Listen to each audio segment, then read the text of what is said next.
Trevor here.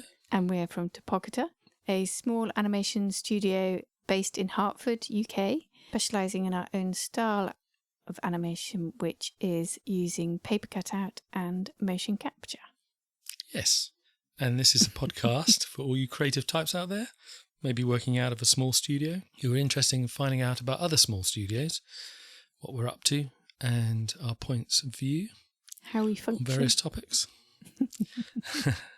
And we also thought maybe we'd start with talking about a little bit what's going on. Yes. In our sort of day-to-day. So what we've been up to this week. But this week, as has been quite a few of the last few weeks, to be honest, is waiting.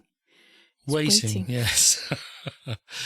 Obviously a lot of doing as well, but essentially we're waiting for decisions, or we're waiting for things to occur that we've instigated, but it's no longer in our hands. Well, that's just it. We've sort of got into a lot of bigger projects, and the bigger projects are very long-winded. They're very long-winded. They take some time. So it's a little frustrating, isn't it? Waiting. Yeah, I mean that does. Projects.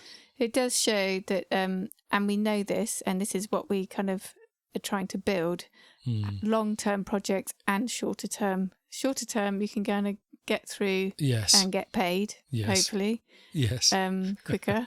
Whereas the long-term stuff is seems to be a very clever waiting game. Who can hang on the longest? Yes, it's true. Yeah, paperwork. It's there's two aspects to it, isn't there? There's some that we've got that are going through the whole paperwork trail of getting approval here, there, and everywhere. And then there are others that's a sort of collaborative effort of trying to garner support and going from various people expertise and trying to bring them all together before we can actually start a project. Yes. So it's very exciting.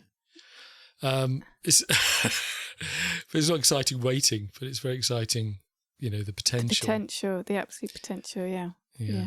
So there's been a bit of that.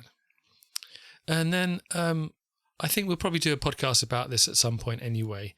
But I slightly be affected by an article I read today, and I can post a link to it. And it was about Pixar and the fact that they've just released Inside Out 2, which is their latest. Obviously, the second in the film of the Inside Out franchise, which was really popular. Yeah, I mean, they've box office hit. Yeah, and their latest one is 1.6 billion or something at the box office. Right, yeah. So a major success. But then at the end of after all that, they laid off quite a lot of people. That had put in a lot of time, like personal time, like 7 days a week. Yes. Really pushing themselves to be able to achieve. And then it's kind of, thank you very much. Yeah. Goodbye. Yeah. They feel a little bit cast aside. Yeah. Well, not a little bit cast aside, a lot cast aside. And obviously Disney's doing very well out of the whole franchise. Yeah. So I think there is a podcast, and probably more, about, how big businesses are sort of using smaller businesses. Using smaller businesses and using their workforce in a sort of way where they're just fodder. That's not a good look. And also what could be happening instead, how we could go forward in a different way. Yes. Yeah. So, I mean, just to clarify it, when I said fodder, I think that's the way that those who were laid off feel, and also that they work incredibly hard and don't share in the spoils in the same way. So it's not that, we don't know the exact ins and outs of the working practices at Pixar, but there's definite signals that people are giving off that they were not treated greatly when it came to the whole business after that film came out. And that's echoed in a lot of other places as well. So it's an industry in a bit of turmoil at the moment. Yeah. So we will we'll definitely do a podcast about it later down the line. Yeah. I just thought I'd mention it. It's on my mind. But I also wanted to say, actually, that these podcasts, this is episode 13. Yes. And we're really enjoying doing the podcast, not only because it's actually quite a nice sort of interaction that's separate from our working life. Yes. But also because it's a discovery for ourselves as well. We're talking about these subjects, and we do have, obviously, great interest and knowledge into these aspects. But it is also a really interesting journey of discovery for us. Yeah, so please do sort of send your comments and suggestions or whatever. Well, no, not just whatever, actually. Yeah, not just whatever. Yeah, but yeah, definitely. We like to keep the conversation going, really. Yeah. So it is informative to us when people give us feedback about the ways that they go about doing various things. Yeah. So leading on from that. Yeah, so this episode is called Tell a Different Story. Yes, which sounds like it covers quite a broad amount of things, but we're going to keep it as specifically how you can find a niche, or I think in America they call it niche, but we're going to say niche. Yes, because we're not American. Because we're not American. How you can find that and why that's important. And it does follow on very much from the previous episode, which was about finding your style. Yes. So, as we've said before, these podcasts seem to link up quite nicely. Yeah, we're obviously, this is our interest, so which is great, which is exactly what it should be, our kind of go-to. So where are we going to start? Well, I think you talked about, and I think we maybe mentioned him before, this marketing guru called Seth Godin, because he's talked about this, very much about finding your niche. I remember an analogy that you mentioned. You read his book. I've read a few of his books, yeah. So I can't actually remember which book this is from. I'll post a link. It's a perfect visual thought. Metaphor, thank you. Because it just makes perfect sense. And because it's visual, it sticks in the mind. They always work, don't they? If you can come up with an analogy that works. And this one was about, I think it was ink. Yes, it was. And if you imagine that you're pouring ink into the sea and what effect that has. Even just a drop, I think. Oh, is it? Okay. Yeah, drop in no the one ocean. wants to pour stuff into the sea, do they? You shouldn't be doing that unless you're an octopus. And then she's got a confused look on her face now. And then that just spreads out, thins out. No one really notices. It's the drop in the ocean. And then he used the example of a swimming pool. Yeah. And that's that whole... So the same drop in a swimming pool is going to make much more of an effect. People would notice it. The people in or near that swimming pool. Yes. So that's the difference. And then if you find lots of swimming pools and put just a drop in each, we're going to go quite far. You're going to get arrested. then you are sort of making quite an impact. Yes. And it's a memorable. So it's a ridiculous analogy. It's not. I mean, it's basically the big fish in small pond, isn't it? Yes, it is. He's just taking ink. But I suppose in that way, it just shows how things disseminate outwards. Yeah. So yes, you would notice. Trying to get to the tipping point. Yeah.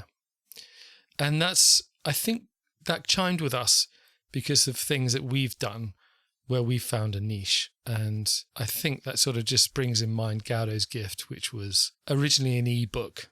We'd never worked in ebooks before. We'd never worked with that sort of genre. And we just went for it. And I suppose because at the time, and I think we did understand this, that we were going to be a big fish in a small pond. That was interactive. The aim. Yeah, of that type of ebook where it's interactive as animation and there's soundtrack and all sorts of things. Yeah, we knew that we could push that in a new direction, and that would be exciting for us. And it's in a new area. Yeah, and made an impact. Yeah, so and that's what happened.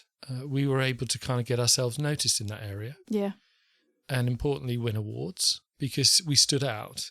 And I think we stood out because we'd come from a completely different arena. Mm-hmm. And that's that whole thing about telling a different story. It's finding that new arena that you can make a real difference to and maybe move it forward. Yes. Yeah, pushing it forward. Yes. Yeah. Yeah, I mean, going on from that, it is again about going to the edge or going to an extreme. So doing something that you do really well, really to an extreme. So, no one wants to be the mediocre. No. Because generally you can't please everyone. Well, that is the danger, isn't it? That you try and please everyone. If you try. You won't please anyone. But if you find yourself this niche and then go for it, those 30% or whatever people are going to be very motivated and engaged than just sort of your mediocre kind of general. Yeah, it's person. much harder. It's much harder to get noticed. And like you say, once you do get noticed in a niche, you have a fan base. If you're, that's the thing, is to get to know your fan base, obviously.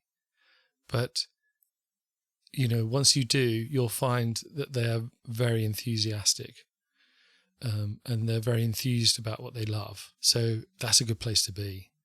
Whereas if you try and make something more generic in the hope that you'll please everybody, then you're in that drop in the ocean thing again. Yeah, or you're where there is the most competition as well.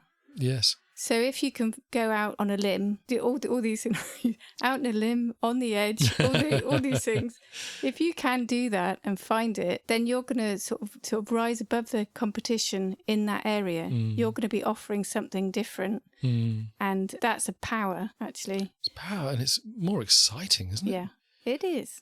I've never really managed to understand those people that look at what already exists and try to emulate it. I think maybe that works for some people. I know that maybe in... I suppose they're trying to catch a wave or something. Yeah, but I don't see how that's as interesting to emulate something that already exists. How are you making your mark? Depends what you're trying to do, I suppose. It does depend on what you're trying to do. I see it as a bit more cynical, but I could be wrong. That it's more about just looking at what exists already and going, right, if I do that and I appeal to those same people, then I will absolutely. It's like Harry Potter, them. I suppose. Like, yeah. And suddenly there's a lot of people writing about wizards. Yeah, in that genre. Yeah. It's definitely something that is something to be wary of, I think. If you're just trying to emulate something else. You've got to be careful that you don't go too far the other way. Well, that's the thing, isn't it? If you've gone too new, then you need to get people. You need people to understand what it is you're doing, and you've gone that bit further. That's pushing it. If you go completely new, then that's a whole other difficulty. You've got a marketing nightmare because you actually have to educate what it is and. We know about that, don't we? We do know about that. Yes, I mean, yes, true. Now, we definitely warn you against this. You should not do this. Don't just go into a completely new area because you're going to have to then try and market it, and then you'll have to initially explain what it is, as you've just said. And that in itself means that you've got to get very wordy about your product, instead of being able to liken it to something that already exists, and then it's gone that little bit further. Push it further, pushed it in a direction. That's a better way to go about it. But of course, we've done something, well, we're about to do something where it goes into an area I don't think is occupied by a lot of other people. I think we could still describe it in terms, I'm talking about Gallows Gift again, where it's going onto the web. So it's going to be basically a web book, but it's a lot more interactive and there's animation and it's a lot different to what people are used to. And we've called it neither of those things. We've called it a boovie. It's a boovie, yeah. I mean, we did that to kind of demonstrate that it is something new, but we've still set ourselves up a little bit. Yeah. We're well aware of that. Well, I think we wanted something a bit more exciting than an e-book. Yes, that was initially it. It's not an e-book anymore. It's not an e-book that either. Was initially. But boovie is halfway between. Well, it's a mashup of a book and a movie. Registered trademark. With animated illustrations. Yes. See, now you're going to get wordy trying to describe it. Yeah. But as we all know, in marketing, you have to tell people how they're going to feel. Yes, that's true. Not what it is. Have we just veered off the subject? We've slightly veered into marketing, which we're definitely going to do a podcast on. because we have learnt so much already. And there's much more to learn. Yeah, exactly. There's a lot more to learn. And we'll be taking you through our marketing journey for Gaudo's Gift, because I think that is going to be interesting. Mm-hmm. And we've already learned a lot on what not to do. And that's how you learn. Exactly. And we can impart that to you. And so hopefully, that's useful too.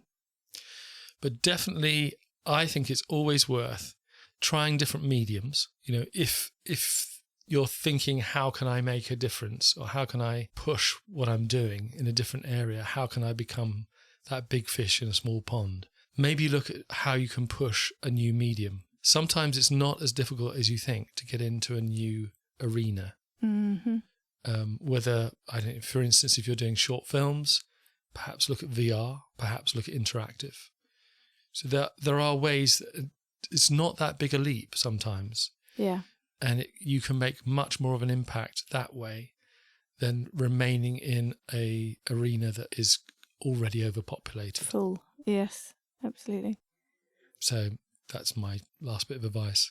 Excellent. You can get an expert to help. Yes, you can. Yeah, So, there's plenty of plenty of advice out there and videos and things. So, okay. Do we think we've pretty much covered that? Well, in a very kind of roundabout way. Yeah, I mean, basically, we've just highlighted on a few things that are worth going into further that we will do at another time. But I think, yes, we have spoken about this. As usual, I'm going to place all the links. So I'm going to link to Gaudo's Gift as well, because we've talked about it a few times. And maybe I haven't placed a link, but I'll place a link to that, place a link to the blog, so that's where you can go and make comments. And to Seth Godin, various things that we've just mentioned. Absolutely. And we're on Spotify, Audible, we're on all the other... YouTube. Yeah. And obviously you can comment on YouTube, which would be fantastic, or on our own blog, which is on topocata.com. Yes. Please follow us. Follow us, and I'm going to place a link to our mailing list as well. Oh, yeah. Okay, I think that's probably enough. That'll be good. Okay, well, thank you very much for listening. Thank you. And we'll see you again next week. See you next time. Bye. Bye-bye. Bye.